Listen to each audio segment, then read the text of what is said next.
Chapter 13. Of the obedience of one in lowly subjection, after the example of Jesus Christ.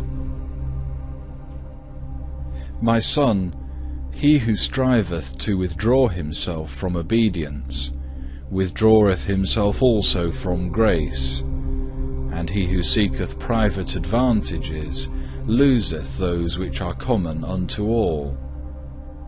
If a man submit not freely and willingly to one set over him, it is a sign that his flesh is not yet perfectly subject to himself, but often resisteth and murmureth. Learn therefore quickly to submit thyself to him who is over thee, if thou seekest to bring thine own flesh into subjection. For the outward enemy is very quickly overcome, if the inner man have not been laid low. There is no more grievous and deadly enemy to the soul than thou art to thyself, if thou art not led by the Spirit.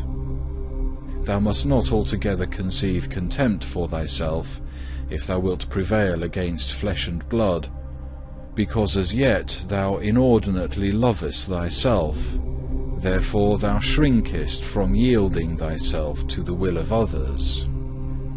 But what great thing is it that thou, who art dust and nothingness, yieldest thyself to man for God's sake, when I, the Almighty and the Most High, who created all things out of nothing, subjected myself to man for thy sake? I became the most humble and despised of men, that by my humility thou mightest overcome thy pride. Learn to obey, O dust. Learn to humble thyself, O earth and clay, and to bow thyself beneath the feet of all. Learn to crush thy passions, and to yield thyself to all subjection. Be zealous against thyself, nor suffer pride to live within thee, but to show thyself subject and of no reputation, that all may be able to walk over thee, and tread thee down as the clay in the streets. What hast thou, O foolish man, of which to complain?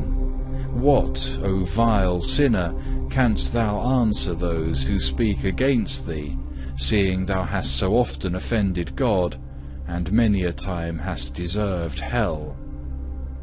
But mine eye hath spared thee, because thy soul was precious in my sight, that thou mightest know my love, and mightest be thankful for my benefits, and that thou mightest give thyself altogether to true subjection and humility, and patiently bear the contempt which thou meritest.